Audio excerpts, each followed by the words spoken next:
Muito bem. Então agora a gente tem o seguinte, o MK, então, é igual a B ao cubo sobre K ao cubo vezes essa expressão que está ali.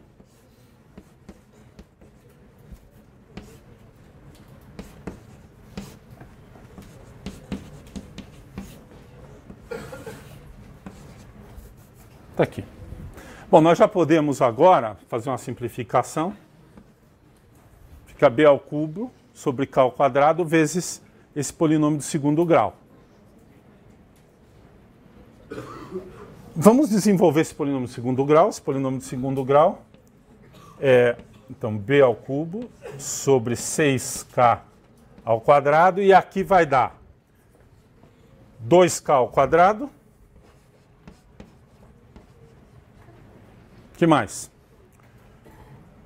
K vezes menos 1 dá menos K. 2K vezes menos 1 dá menos 2K. Menos K menos 2K menos 3K.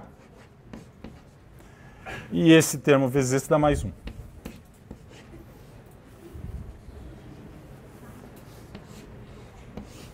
Está aqui.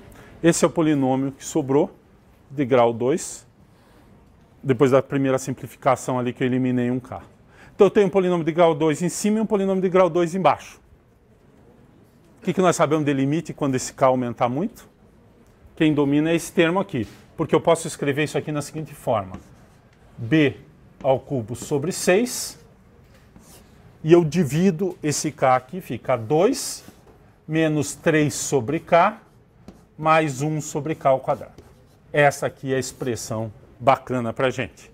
Por quê? Agora eu sei ler o que acontece quando o K vai para infinito. O que acontece? Esse cara vai para zero, esse cara vai para zero, sobra esse cara aqui. E a resposta é B ao cubo sobre 3.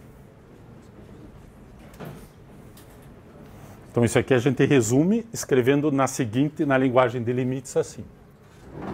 Depois de feita essa conta, o resumo da ópera, eu vou... Depois a gente volta nisso aqui, não é muito importante agora, mas só para a gente discutir um pouquinho esse caso aqui, deixar aqui essa figura.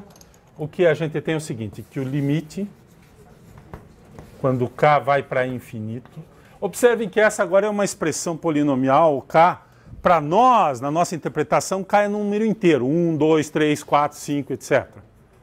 Mas do ponto de vista, eu posso fazer o limite, os valores dos números inteiros vão acompanhar todos os valores e para onde que vai isso?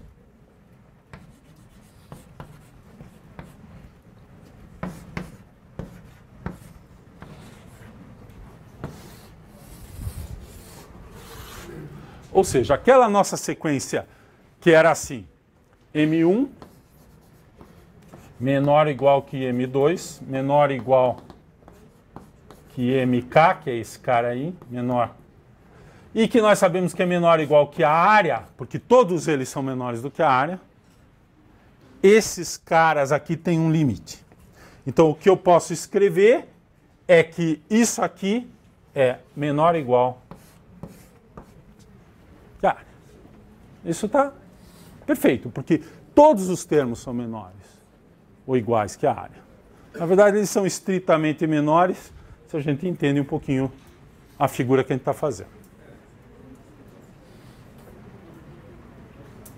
Tá?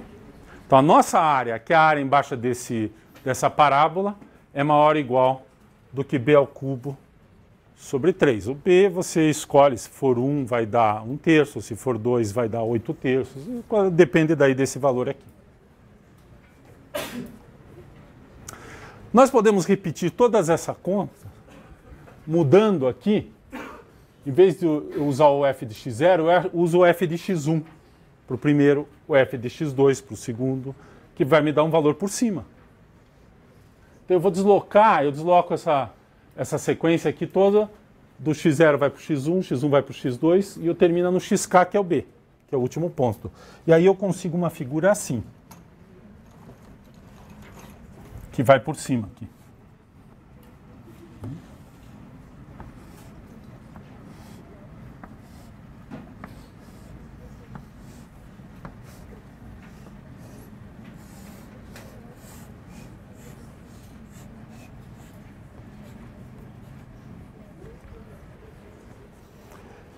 Esse aqui daria origem, para cada K, a um MK maiúsculo. E esse aqui, nós fizemos, deu origem ao MK minúsculo. Se eu fizer o MK e fizer o limite, ele vai estar do lado de cá. Exercício, fazer a mesma conta, vai cair na mesma expressão, na verdade, só que aqui termina em K, em vez de terminar em K menos 1. Portanto, se usa a mesma expressão, a única diferença é que é aquela do N direto. Mas os fatores, esse 2 aqui não muda. E a expressão é a mesma, e no fim o que você obtém aqui, basicamente, é B ao cubo sobre 3 de novo.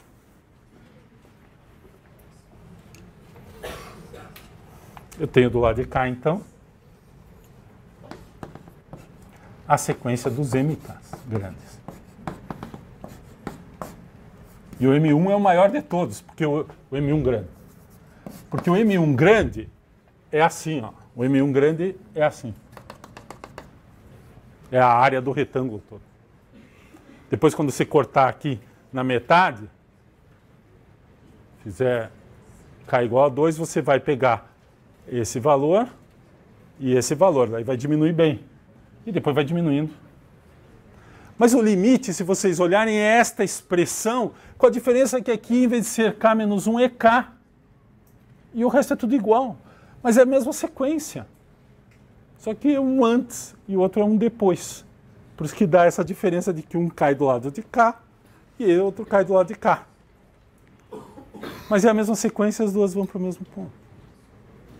Essa sequência aqui sempre termina no valor 2. Desculpe, tem esse 6, né, embaixo.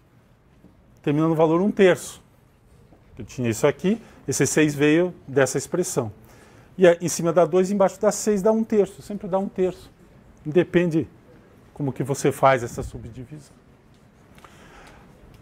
Então, essa é o cerne dessa história. A gente vai definir a área dessa parábola como sendo esse cara. Porque mesmo que eu não sei calcular a área diretamente, eu sei calcular duas aproximações que convergem para o mesmo valor, uma por cima e outra por baixo.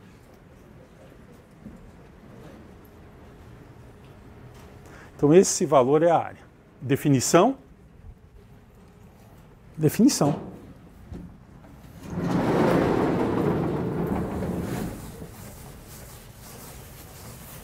Definimos a área da região sob a parábola x ao quadrado.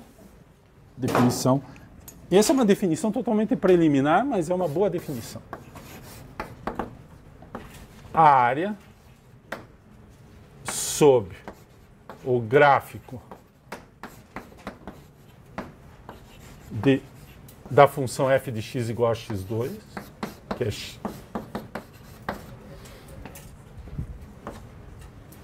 entre 0 e b, e aqui nós vamos pôr o b maior do que 0, pegar do lado direito aqui, é um número positivo,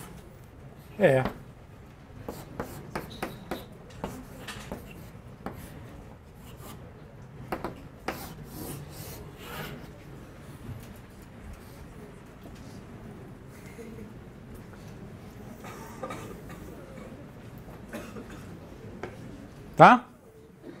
Então nós aprendemos hoje a calcular mais uma área.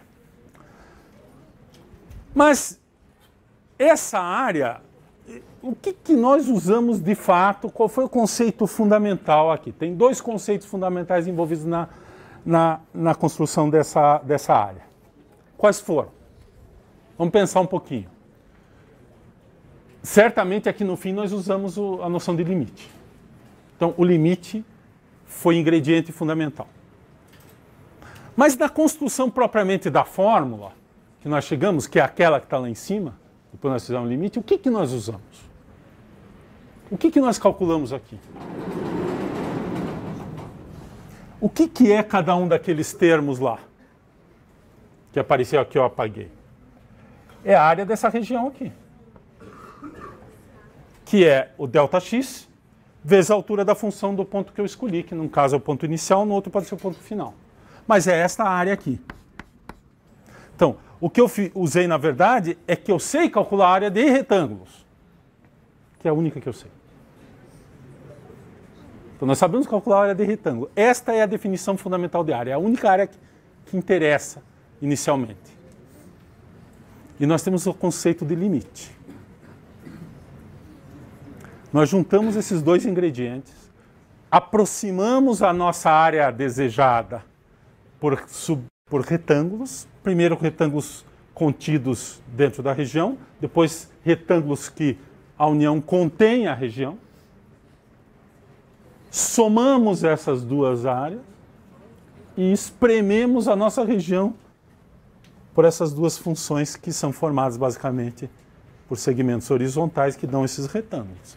E calculamos as áreas de cada um dos retângulos e somamos. E depois fizemos o limite. Então, ingrediente 1, fundamental, é o retângulo. A área do retângulo. Ingrediente 2, o limite, para poder, então, fazer com que a aproximação, que em cada passo te dá um valor aproximado, passa no limite a me dar um valor que tem a ver com esta figura e que nós vamos ver tem todas as propriedades de área que você espera. Se você juntar isso aqui com um gráfico de uma outra função, a área que vai ficar embaixo é a soma dessa área mais a dessa área. É a área total, é a soma das áreas. Se uma função está embaixo da outra, a área é menor. E assim por diante.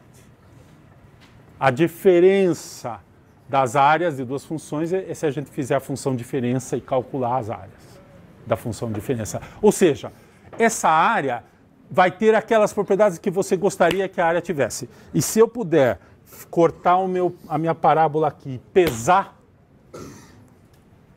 é esta área que vocês vão encontrar. Na verdade, vocês vão encontrar uma aproximação, porque na hora que cortar e pesar tem erro envolvido. Mas vocês vão aproximar este valor aqui.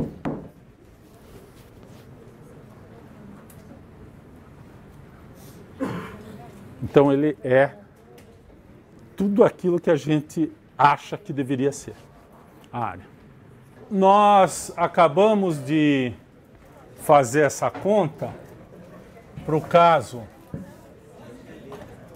da parábola, né? Esse aqui é y igual a x ao quadrado. Nós obtivemos que a área era dada entre 0 e b, a área que estava entre o eixo x e o gráfico, essa região aqui, em amarelo.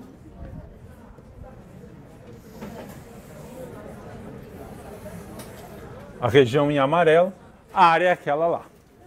Ou seja, definida por aquele valor, a partir dessa nossa construção, que se chama exaustão, né? A gente faz uma exaustão por baixo e por cima da região. Deixa eu fazer uma observação histórica. Hoje em dia, praticamente todo, não todo, mas quase todos os livros de cálculo e todas as disciplinas, os cursos de cálculo, começam com derivada e depois fazem a integral. Historicamente, né, a ideia de área, a ideia de integração, ela precede a ideia de derivada. Ela vem antes. Os gregos já tinham métodos para calcular áreas de figuras bastante complicadas usando basicamente essa ideia de aproximar por coisas que você sabe calcular e, de uma certa maneira, fazer esse processo de limite. Eles não tinham a noção de limite que nós temos hoje, que é do século XIX, né? Mas eles tinham a ideia de aproximar e, de uma certa forma, fazer um processo de fazer a exaustão e calcular. Assim, por exemplo, que se calculava a área do disco, do círculo, aproximando por polígonos. E aí calculando a área do polígono e vendo o que acontece quando o número de lados do polígono... Você pode usar polígonos regulares. Se quiser usar os de número de lado par, que são mais fáceis de trabalhar, né, que tem mais simetria, você usa isso e faz e calcula a área do disco usando polígonos regulares. Então isso é muito mais antigo do que a noção tanto de limite propriamente como de derivada, que é do século XVIII, né? 17, fim do século XVII, começo do século XVIII. Muito bem. Então nós temos esse caso aqui. O que a gente vai fazer é reescrever essa construção para uma função qualquer. Basicamente nós vamos voltar na seguinte situação. Agora eu vou tomar um intervalo AB.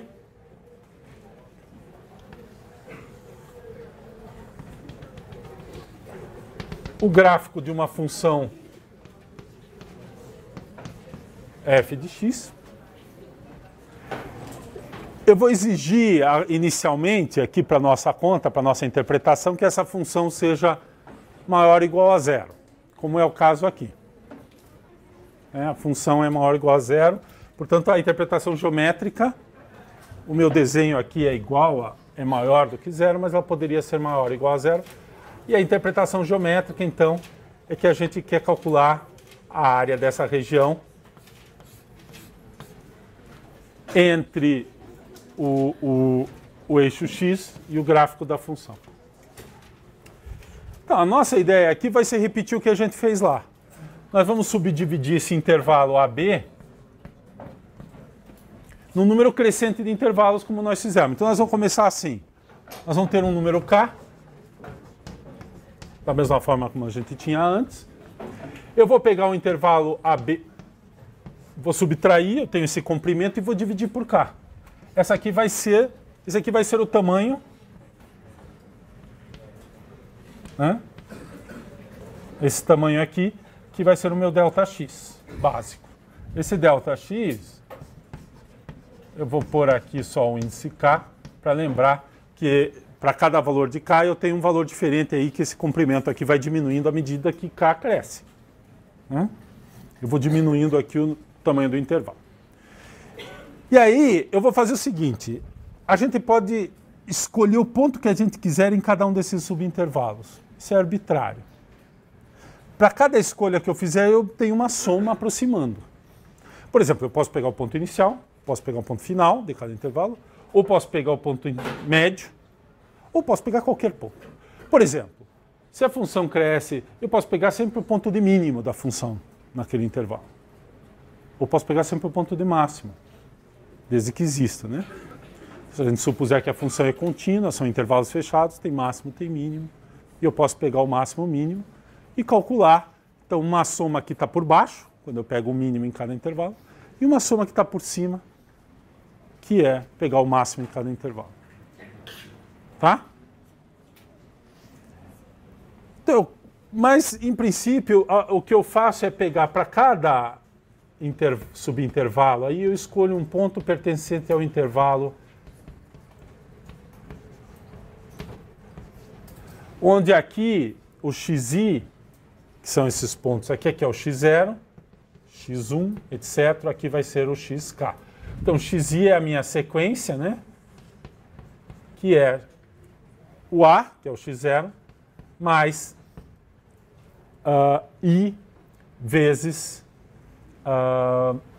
ΔX.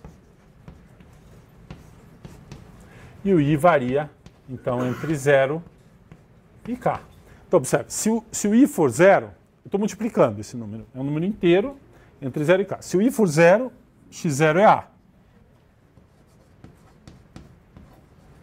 O x1 é a mais ΔX. E assim por diante, x até o xk menos 1, que vai ser a mais k menos 1 vezes ΔX, que é esse. E o xk é o b. Eu tenho essa sequência, né? E termino no xk, que é b. Que é o b. Então aqui eu vou ter x0, x1, e b é o x. Eu vou escolher para cada i entre 1 e k. Observe, quando eu puser i igual a 1, aqui fica x0, x1. I igual a 2 fica x1, x2. I igual a k, xi menos k, xk, que é o b. E eu completo, cubro todos os intervalos variando aqui. Aqui, para definir o xi, eu defino todos os pontos, mas eu tenho o x0 começando, né, para i igual a 0, é o a, mas depois eu tenho x1 até xk, que é o b. Então, esses intervalos aqui, subintervalos, são esses intervalos de comprimento constante, dado por b menos a sobre k, para cada valor de k. E esse subintervalo, então, ali eu escolho um ponto. Então, quando eu escolher esse ponto, aqui é um ponto qualquer aqui. Esse ponto é o xi estrela. Aqui é o xi menos 1. Eu venho aqui e vejo o valor da função. E eu multiplico essa largura por essa altura. Não é nem o menor nem o maior, é um ponto intermediário nesse caso. E calculo essa área. Aí eu faço isso para cada ponto aqui, para cada subintervalo. E eu construo, então, uma sequência aqui da mesma forma como antes, que, em princípio, eu não sei se está por cima ou está por baixo, em geral. A única coisa que eu sei é que é próximo, porque eu vou pegar sempre um valor da função naquela região ali. Mas isso é uma escolha arbitrária. Essa escolha dá origem, isso aqui, dá origem a uma soma, que eu vou denotar por S. Eu vou colocar aqui o K, porque ela é uma soma que vem de subdividir o meu intervalo B menos AB em K subintervalos. E vou pôr esse estrela, que é essa escolha do xi. Uma outra, isso aqui indica, eu fiz uma escolha desse xi, aí eu calculo essa soma. Como que é essa soma? Essa soma é assim, é o f de x1, estrela, vezes ΔX, mais f de x2, estrela, vezes ΔX, até o f de xk, estrela, vezes ΔX. E o que essa soma representa? Ela representa a soma das áreas desses retângulos que eu mapeei ali, aproximando a minha região. Então, se eu voltar aqui, eu tenho uma coleção aqui de retângulos, que são esses retângulos amarelos, que mapeiam, então, aproximam a área da minha região. A soma da área desses retângulos vai me aproximar a área da minha região. Essa soma tem um nome, ela é uma soma de rima. Uma porque para cada K eu posso ter muitas, para cada estrela eu determino uma soma. Então eu tenho uma infinidade de somas aqui. Então ela é chamada uma soma de rima. O nome da pessoa para F.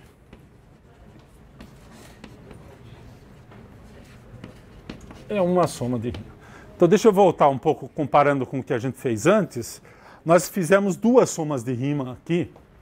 Uma usando o ponto inicial sempre, a outra usando o ponto final, que nesse caso me dava uma soma que sempre me dava uma área menor do que a área da minha região, e a outra soma dava uma área maior, e o que a gente viu no fim é que as duas, quando o K ia aumentando, se aproximavam e no limite elas eram iguais.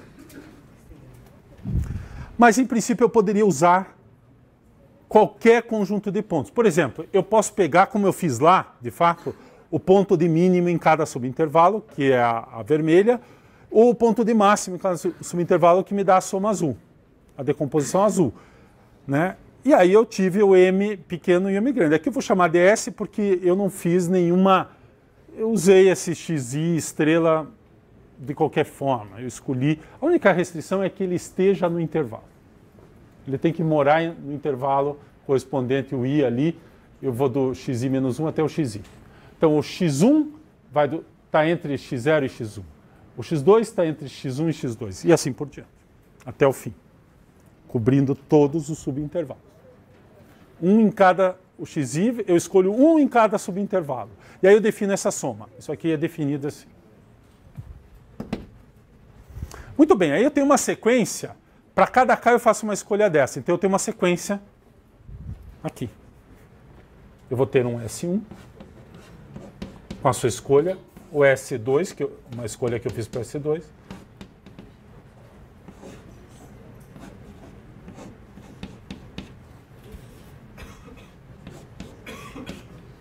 E assim por diante. E o K vai crescendo. São números. Observe que cada vez que eu faço uma escolha dessa, esse aqui são números. Isso aqui é o número e a largura do intervalo. É bom lembrar que o K aparece aqui, né? Ele é a largura. Isso aqui é constante, na verdade.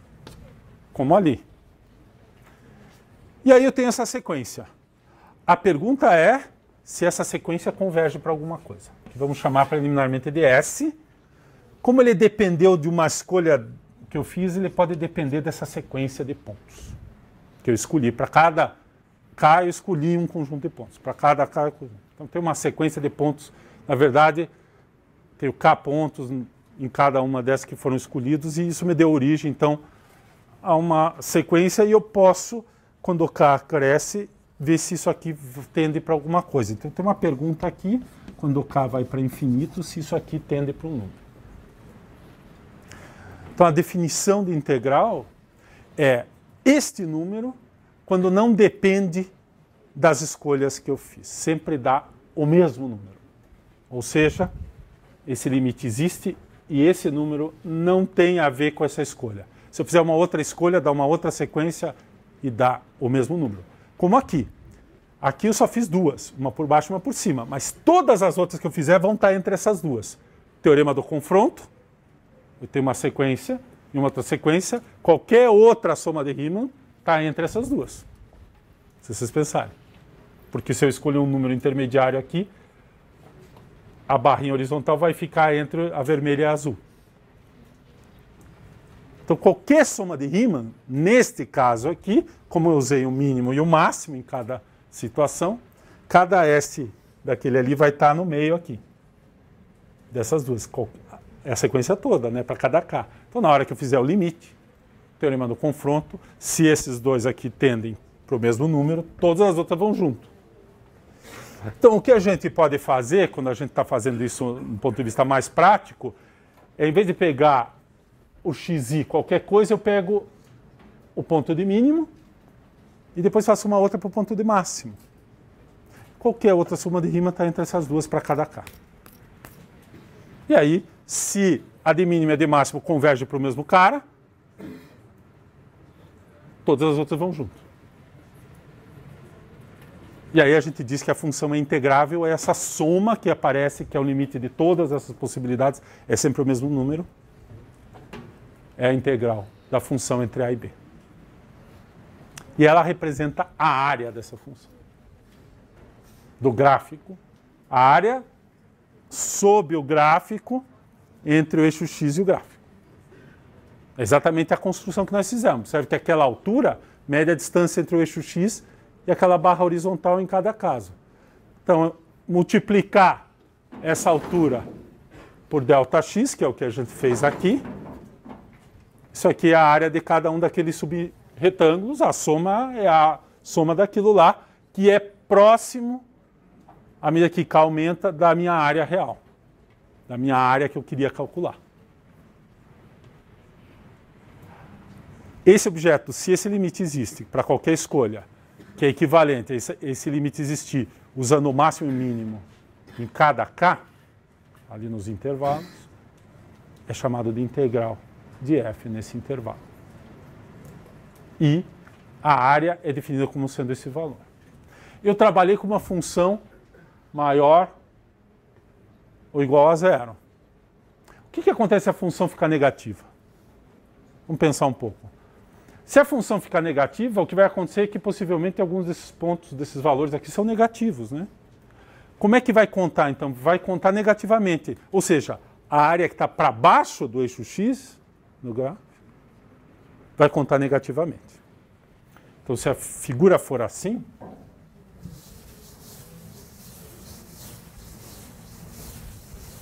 vamos pensar, por exemplo, a função seno de x, ou cosseno de x. Então, vamos pegar o cosseno de x. Se o exemplo nosso fosse o cosseno de x, que é uma função que tem essa cara assim. Então aqui é 0, esse aqui é y igual a cosseno de x. Se eu integrar daqui até π sobre 2, se eu fizer essa conta, eu calculo essa área. Mas poderia ser que, em vez de eu ir até π aqui, eu parasse aqui em, sei lá, 2π sobre 3. Se a gente fizer a conta e perceber o que está acontecendo ali, esses pontos aqui vão colaborar positivamente. Um subintervalo que está contido aqui sempre vai colaborar positivamente. Um subintervalo que está contido aqui vai colaborar negativamente. Porque o número que vai aparecer aqui é negativo. Então, esta figura, se a gente for calcular a integral do jeito que a gente definiu até esse ponto aqui, essa parte conta positivamente e essa parte conta negativamente. Então, quando eu fizer esse processo aqui, vai ser esta área menos desta área. Menos esta área. Isso aqui é uma área, mas o valor que vai dar ali é negativo. Então, essa conta ela é uma área quando a função é maior ou igual a 0. Ou ela é a área líquida quando a função troca de sinal. E se for sempre negativa ou menor ou igual a 0 a função, aí dá negativo. Se for só esse pedaço daqui até aqui, dá negativo. É a área, só que com sinal menos. A área com sinal menos. Vamos fazer a definição agora formal, então.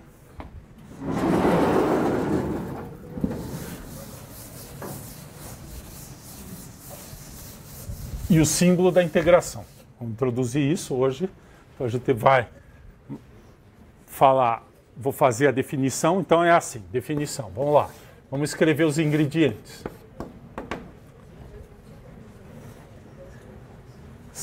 Vamos começar assim, seja f definido no intervalo AB.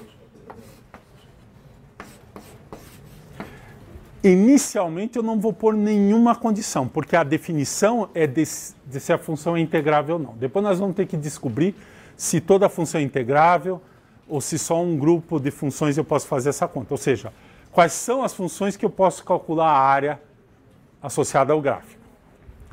Mas isso vai estar na definição. Seja isso aqui interdado. É uma função definida, para cada ponto no intervalo AB tem um valor f de x. É um número. Está definindo o intervalo todo. Não estou exigindo que seja contínua, mas cada f de x é um número, valor limitado. Ou seja, não tem... Tá? Tem um valor. Então eu posso calcular o f de x em qualquer ponto, que é o que interessa para poder fazer essa conta aqui. Seja K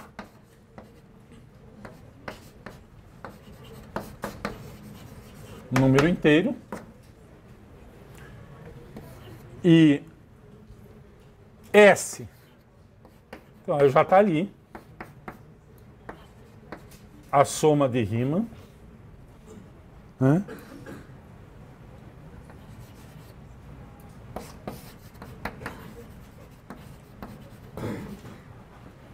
Associada a F em AB, a partir do quê? A partir de uma escolha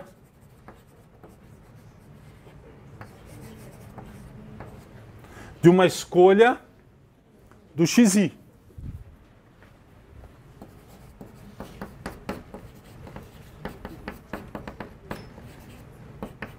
Então, isso que está aqui faz tudo parte do enunciado da definição, só que eu já tinha feito aqui.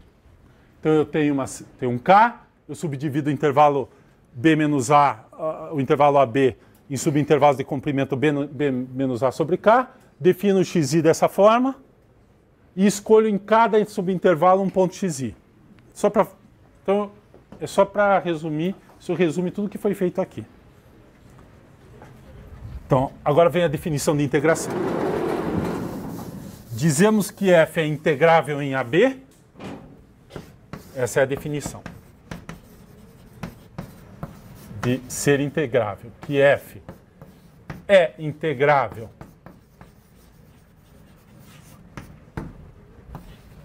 em AB. Essa é a definição. Se para qualquer escolha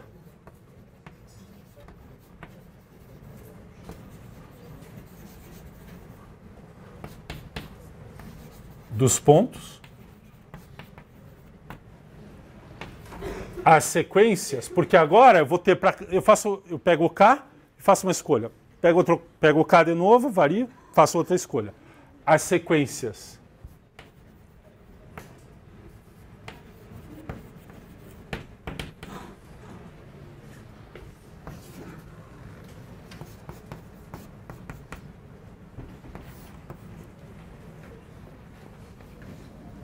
eu vou escrever assim.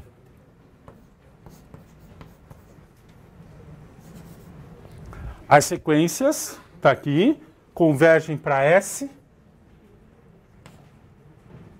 valor comum.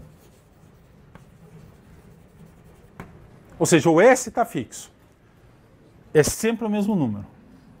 Essas sequências, para cada sequência 1, 2, 3, K, eu escolho o meu x e estrela, mas eu posso variar isso aqui à vontade. Então, eu vou ter uma infinidade de sequências.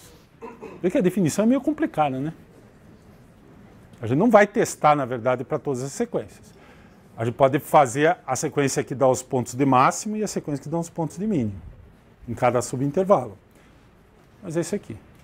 Ela é integrável se esse limite não depende da família de xi que eu escolho para cada k. Posso variar à vontade.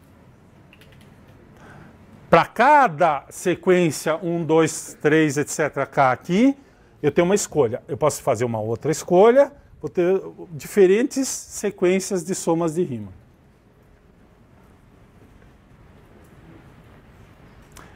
Eu posso escrever assim, eu posso escrever que essa... Eu poderia escrever que...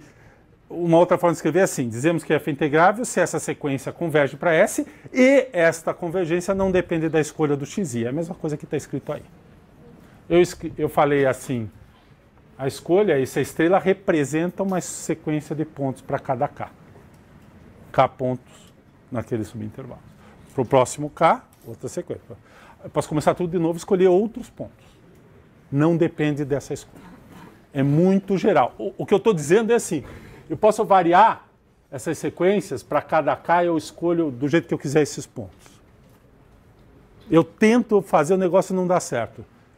Ser integrável é quando não tem jeito de escolher essa sequência de tal jeito que isso não converja. Converge e converge para o mesmo valor sempre. Uma forma mais simples de testar isso é, para cada sequência aqui, eu escolho uma soma de Riemann que é dada pelos pontos de mínimo e outra pelos pontos de máximo.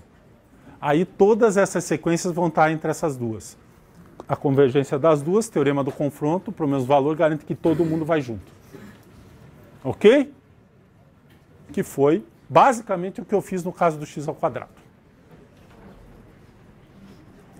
Este valor comum é representado pelo seguinte símbolo, que vocês já devem ter visto, e que agora eu apresento para vocês, que é um S alongado,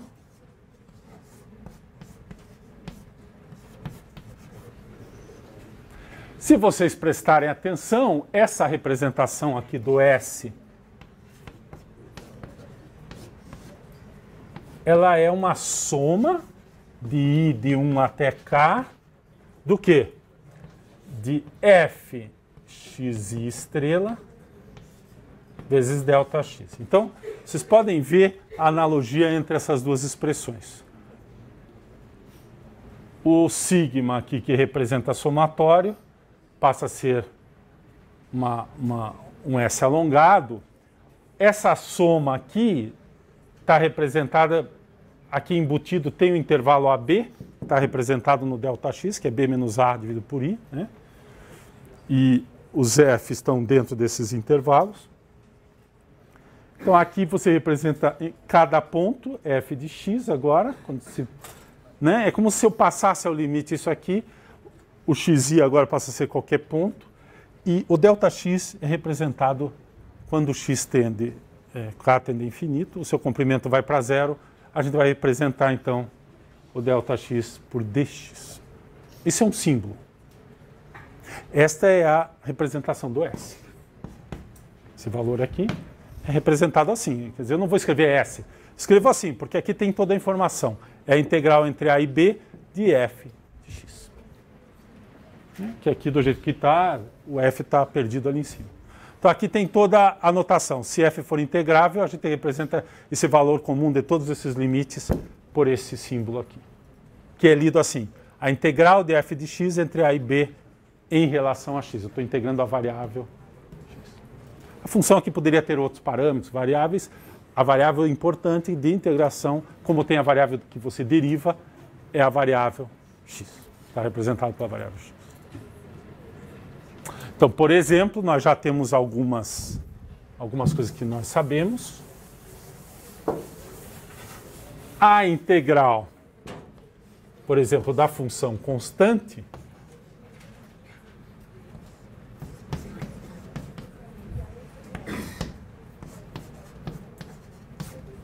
nós já fizemos essa conta.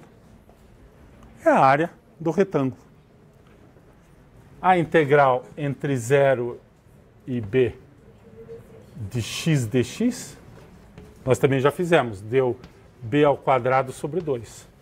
A integral entre 0 e B de x ao quadrado dx, nós também já fizemos. Deu B ao cubo sobre 3. Aqui nós sabemos calcular 3 integrais. Esta aqui está no intervalo AB. Essa aqui eu só calculei usando o zero como A. Depois a gente vai aprender a calcular num lugar qualquer. Tá? Mas essas aí nós já calculamos. Essa aqui vem da área do triângulo. E essa aqui vem daquela conta de limite que nós fizemos. Aliás, a da área do triângulo, vocês também podem fazer como exercício usando esse processo de limite, fazendo as subdivisões e calculando por cima, por baixo, etc. Vai dar, no limite, vai dar o B2 sobre 2, que é a área do triângulo como você esperaria, né, pela geometria. Por exemplo, nós não sabemos ainda calcular a área de um círculo ou de um semicírculo usando integração, mas nós vamos fazer isso. E nós vamos provar que a área do círculo é aquelas que vocês aprenderam e decoraram lá na escola. Tá? Alguma pergunta? Nós vamos parar aqui, porque agora o próximo passo é começar a discutir um pouco a integração, as suas propriedades e calcular mais integrais. E daí descobrir o método para não ter que fazer esse negócio desse limite toda vez, que a nossa coisa é sempre a estratégia, é aprender a fazer isso sem usar a definição.